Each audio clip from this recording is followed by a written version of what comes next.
सासू माँ बदल गई। कहानी उस घर की है जहाँ बहू और बेटी को एक माना जाता था, लेकिन फिर। अरे शिखा बेटा, तू रसोई में क्यों घुसी रहती है?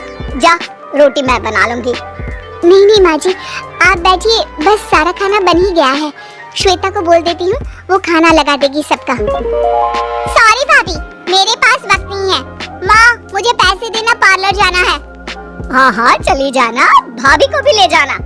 वो भी जाने को बोल रही थी पार्लर, पर पहले ना मदद कर दे उसके खाना लगाने में। देख माँ, वो बहू है, उसे बहू रहने देना, इतना सर पर मत चढ़ा भाभी को। श्वेता, ज्यादा मत बोला कर। बहू और बेटी में कोई फर्क नहीं होता है, जा जाकर काम कर। ननद को माँ का भाभी से इस तरह प्यार करना बिल्कुल अच्छा नहीं लगता। वो बार बार किसी न किसी तरह माँ को भाभी के खिलाफ भड़काती रहती, लेकिन कोई फायदा ना होता। एक रोज, अरे बेटे किशन, जा बहू को कहीं घुमा कर ला, सारा दिन घर में काम करती रहती है। हाँ हाँ माँ, हम लोग जा रहे हैं ना गोवा। अच्छा जी, भाभी ने तो हमें बताया भी नहीं। वैसे तो सारी पंचायत करती है, ये गोवा वाली बात क्यों छुपा गई हमसे? अरे क्योंकि उसे खुद नहीं पता था बहन, मुझे टिकट सस्ती मिल रही थी तो मैंने बुक कर दिया। हाँ शिखा, पैकिंग कर ले, संडे हम जा रहे हैं गोवा। दोपहर में शिखा पैकिंग कर रही थी कि सास आ जाती है।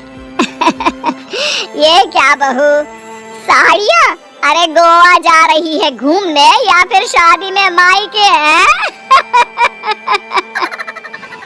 माँ जी, ऐसा कुछ है ही नहीं, समझ में नहीं आ रहा क्या रखूं कपड़े में। अरे तेरी और श्वेता की साइज तो एक ही है, उसके कुछ मॉडर्न कपड़े ले ले, आकर लौटा देना। हाँ माँ जी, ये ठीक रहेगा।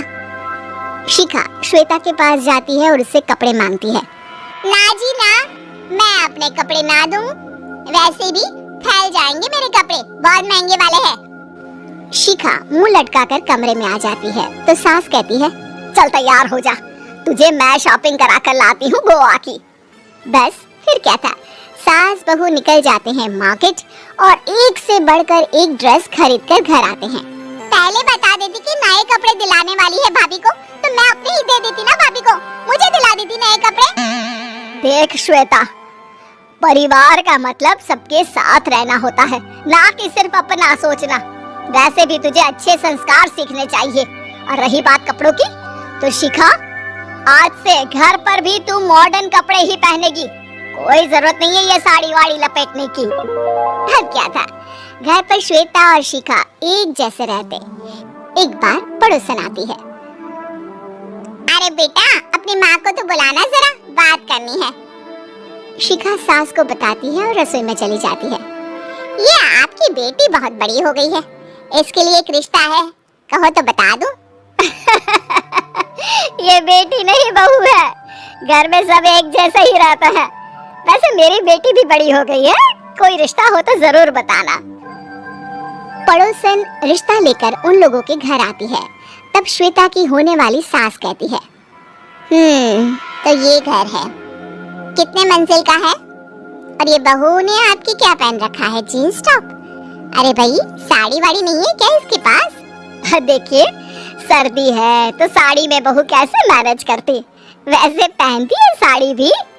देखिए, हम लोग ठहरे पैसे वाले लोग, कोई कमी नहीं है हम लोगों के पास पैसों की, बहुत पैसे हैं, जमीन, नौकर चाकर, कार, सब कुछ है, लेकिन घर में संस्कारी बहू चाहिए, समझ रही है ना आप?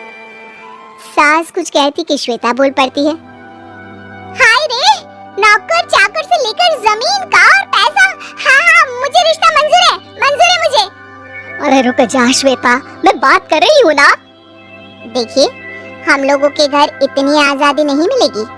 अरे हाँ कर देना माँ, हाँ कर दे जल्दी से। सास क्या करती, बेटी की शादी ऐसे घर में कर देती है जहाँ ना उनके विचार मिलते हैं और ना ही आचार। शादी के बाद एक रोज फोन पर, श्वेता बेटा एक बार घर आ जा, बहुत दिल करता है तुझे देखने का।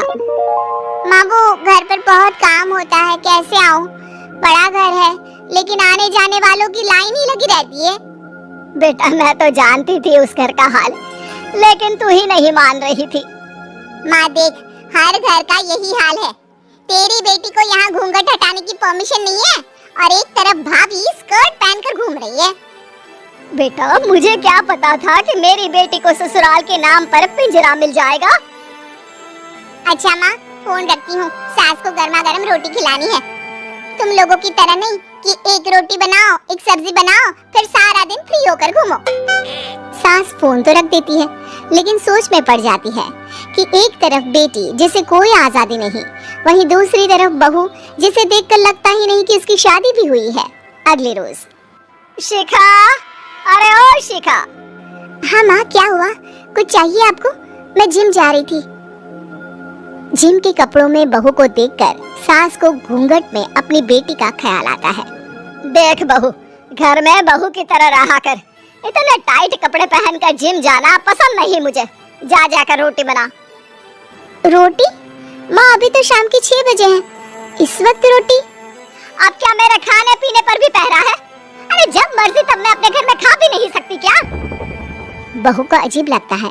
वो समझ नहीं पाती कि जो सास कल तक इतनी सपोर्टिव थी, उन्हें अचानक से क्या हो गया। वो किचन में जाती है, गरम रोटी के साथ 2 तरह की सब्जी, रायता, सलाद सब लेकर सास के पास आती है। माँ जी, खाना। इतना सारा खाना? राक्षस समझा है क्या मुझे? रोटी मांगी थी मैंने गर्मा गर्म बस। पर माँ जी, रोटी खाती किससे आप? सब्जी तो बनानी थी ना। अरे भूख मर गई मेरी तेरी बहस से। जा जाकर काम कर, अंदर पूरी रसोई साफ कर। बहू अंदर चली जाती है।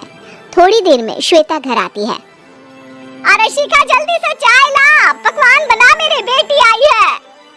अरे नहीं नहीं माँ, ड्राइवर बाहर खड़ा है। मैं तो घर का कोई सामान खरीदने के बहाने यहाँ आ गई हूँ, मुझे जाना होगा।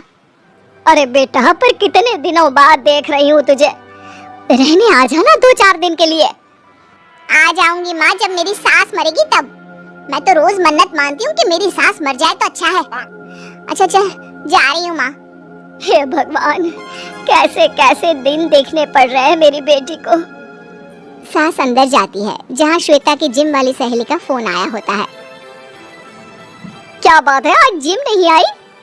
अरे पता नहीं यार, आज माँ को क्या हो गया अचानक। पर खैर कोई नहीं, लगता नहीं कि मैं अब जिम आ पाऊंगी। शिखा स्पीकर पर बात कर रही थी, जिसे सास सुन रही थी। यार ये सास ना होती ही ऐसी है। मैं तो कहती हूँ बुढ़िया जल्दी मरे और तू आराम से जिए। शिखा को सहेली की बात पर गुस्सा आ जाता है। माँ के मरने की कौन सा बच्चा दुआ मांगता है मोहिनी? आगे से ऐसी बात मेरे सामने मत करना। हमारे घर की शोभा ही माँ है। क्या हुआ जो थोड़ी शक्ति दिखा रही है?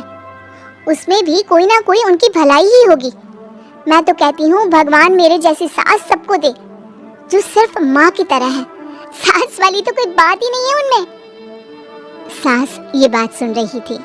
उनकी आंख में आंसू आ जाते हैं कि क्यों वो बेटी की किस्मत में बहू को भी भागीदार बना रही थी। शिखा, अरे ओ शिखा, क्या हो गया?